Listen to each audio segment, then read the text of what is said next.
Hello, vinyl community. This is Randy. Back today with another video. I have had a busy weekend over the weekend. This past weekend, I think it was the 6th, 7th, and 8th of August, I went to the Music City Grand Prix. That was very cool. This is just the program from it. So, yeah, I had a good time there. More importantly, on Saturday night, the 8th, I think, or something like that, the 7th, I went to the Jay Garcia birthday celebration here in Nashville at the Basement East. It was fantastic. I went to that a couple years ago in August of 2019 and reported on that here. Had a great time then. Had a great time a few nights ago. That was, yeah, it's a celebration of Jay Garcia's birthday, and what they do is they have like a house band there, which is 2 drummers, 2 guitar players, a keyboard player, and a bass player.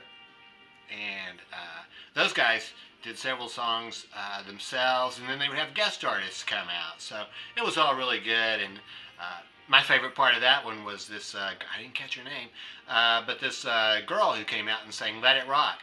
Chuck Berry's Let It Rock, that Jay Garcia band used to cover that song, and she played harmonica. So she played harmonica beautifully and sang it really good, and so yeah, that was my highlight for that night. It was a really good time. So anyway, I've got a few records here in the first part of August, so I'm going to show those to you, records and CDs. And so the CDs I received from DJ Trish. I received two CD set of Back to the Beach 2021, number 1 and number 2. So that's what we're hearing in the background right now. Might be a little too quiet. There's the track listing on that. If you can, maybe you can read that. So thanks very much for these. Trish, I'm actually just now listening to this for the first time. I've been busy. I haven't had a chance to listen, but I know they're going to be great. And so thanks very much for those, Trish. I really appreciate that. Here's the track listing for the second disc. DJ Trish, a vital member of the vinyl community and extremely generous. I'm sure if you're interested in getting a copy of these, just contact Trish, and she is extremely generous and spreading the music around. I really appreciate that. The last video I did, or maybe the video before that, I showed a record that I'd received, that I got, that was by Laurindo Almeida, who was a guitar player, and received lots of great comments on that one, and also suggestions too, and some information about Laurindo that was really interesting from Calico Silver. But so I appreciated that. And Hippie DJ Kit suggested to me this record. So Hippie DJ Kit, another fantastic vinyl community channel. I'll leave a link to his to one of his videos down there. He always, well, not always, but frequently plays a lot of really cool music, and yeah, he plays really good music. So, and I've learned to take suggestions when he suggests. So he suggested this one, which is a soundtrack for a movie called Blue. The music is by Manos Hadjidakis. Not sure about the pronunciation on that. And then down here in the smaller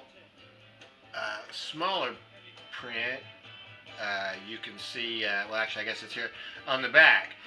Featured guitar by Laurindo Almeida, courtesy of Capitol Records. So this is a soundtrack album. It's kind of like the movie itself. I had never heard of this movie before, but I rented it from YouTube and watched it last night. Well, I didn't quite get. I still have about 15 minutes of it left. But it's really pretty good. It's pretty much like kind of like a spaghetti western, except I think it's a British movie. It wasn't made by Italians in Spain. It was made by British people in Utah, I believe, and stars this guy Terence Stamp, who is evidently a British accent. That's my only complaint about the movie. His accent is really strange. He plays the part of this like I guess like an American, Northern European guy who was raised by Mexicans, these Mexican outlaws who were fighting the Americans down there. Anyway, it's a pretty good movie, and I've been enjoying it. I haven't quite finished it yet, but I have a feeling I know what's going to happen at the end of it, because the very last song on this record is The Death of Blue. So, yeah, spoiler alert, I guess you were supposed to watch the movie before you bought the record. I didn't, but anyway, I've been really enjoying that one. Lorenzo's guitar work is great on that, and there's some other more orchestrated parts of that. It's not just strictly his guitar work. Here's what the record looks like. This is on Dot Records. Dot, one of my favorite labels, but I like their other label better, where they use the three-colored label. Anyway, that's a good one. I did a video a while back about why I'm going to buy records only from stores from now on. But I did buy that one online because, well, I didn't say, I don't think I said I'm going to only buy them.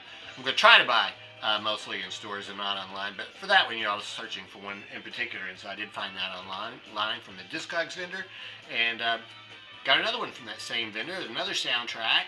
This one's called College Confidential.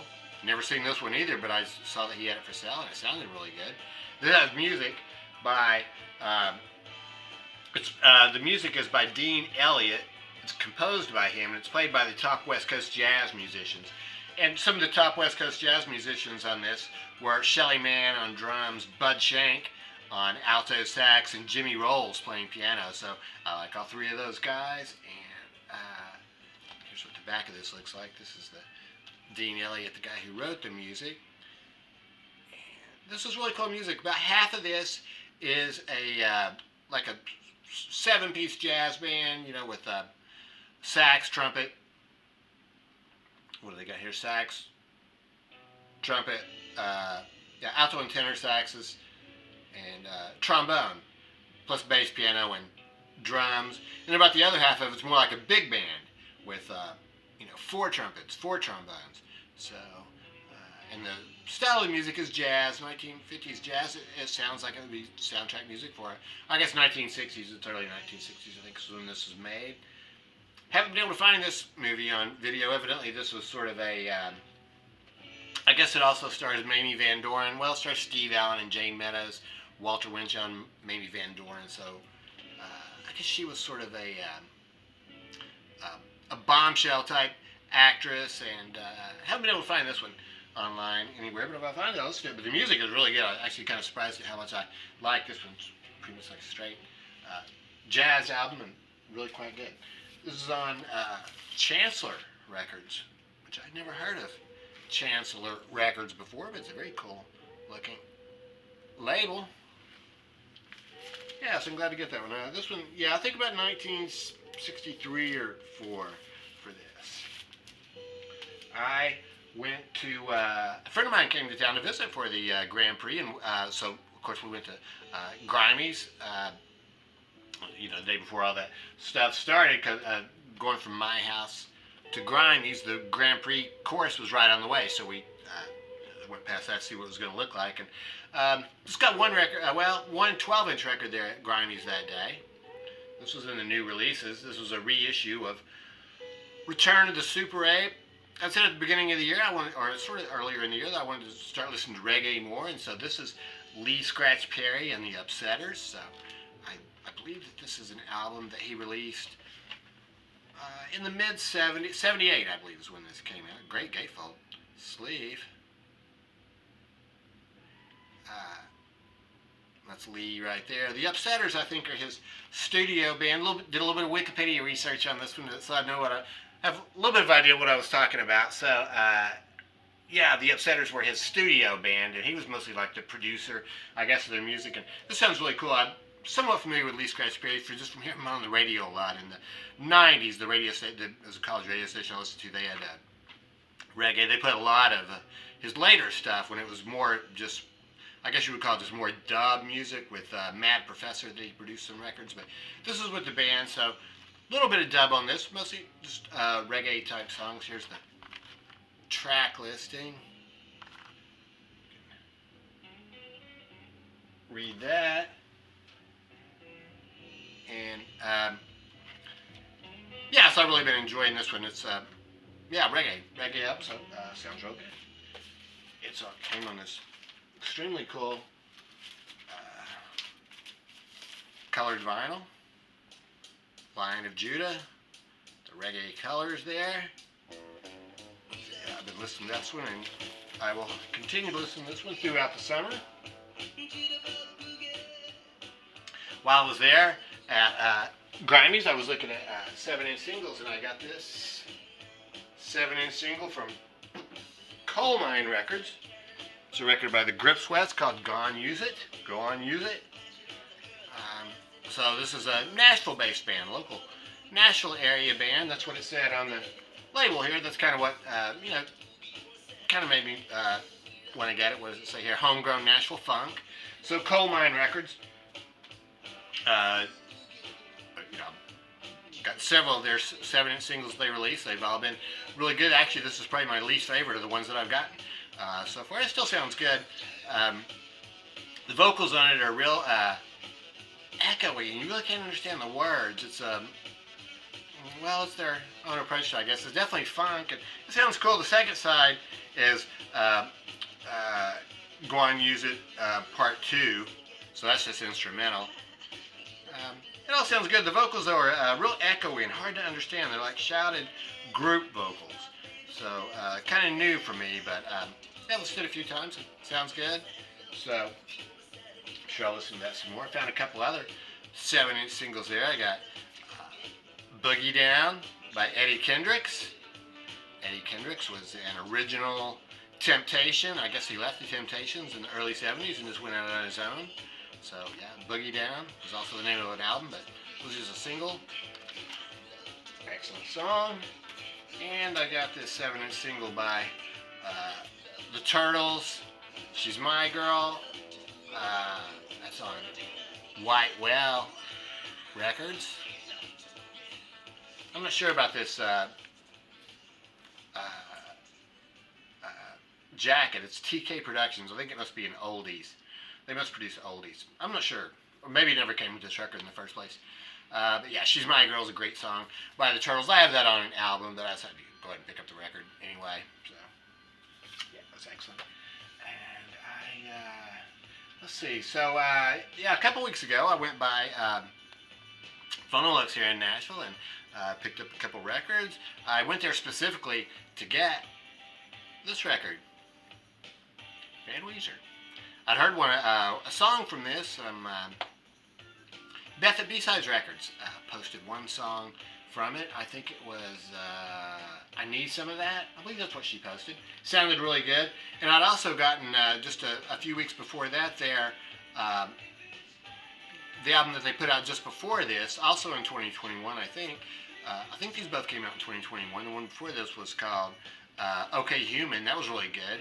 So this one, I guess, is supposed to be a little bit more rock-oriented, you know, with the Van Weezer name, and it comes with this inner sleeve. And on the inner sleeve, it tells me the album is dedicated to Rick Ocasek and Eddie Van Halen. So, yeah, and also Rick Ocasek does some background vocals on this, on one of the songs. So that must have been recorded a while back. I think he died in 2019.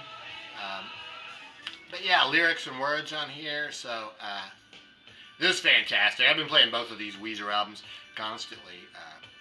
Really good. Weezer's just becoming one of my favorite bands. Sounds like Weezer. Indie rock is how I would describe that.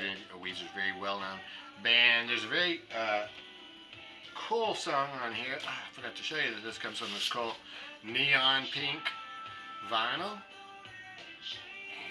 And the first song on side B is called,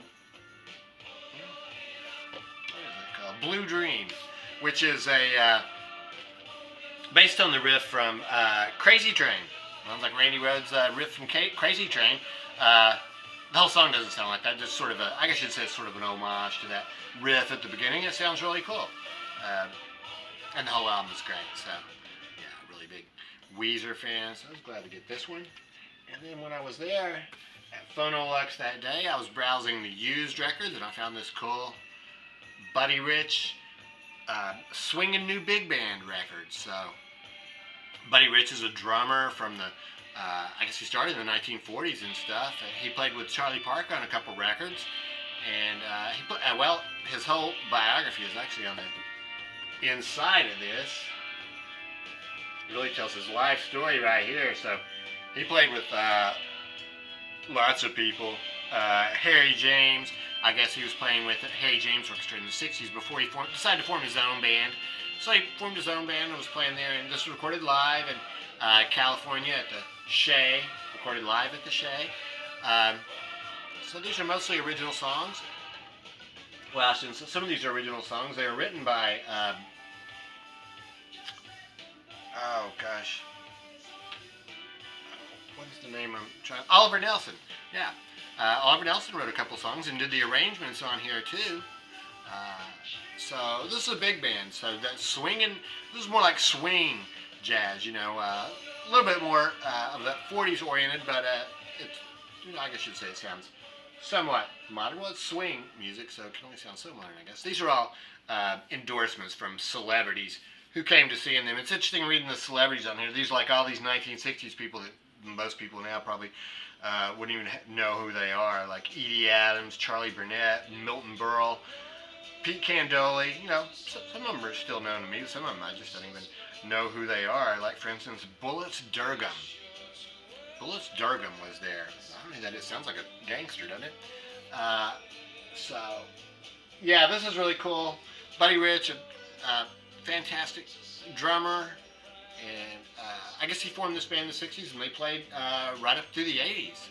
So, yeah, big band jazz. Still a little bit of that. Not a whole lot. That is on this very cool Pacific Jazz label. So, yeah. So that's it. Those are the records I picked up here in the first part of August. And I'm sure I'll be getting some more before the end of August. So, yeah, let me know what you think about these records. It's always great to get some feedback, especially with that Lorindo Almeida, where I get suggestions for stuff to listen to. So I really appreciate that from Calico Silver and from Hippie DJ Kit. So, yeah, let me know what you think. And, yeah, thanks very much for watching.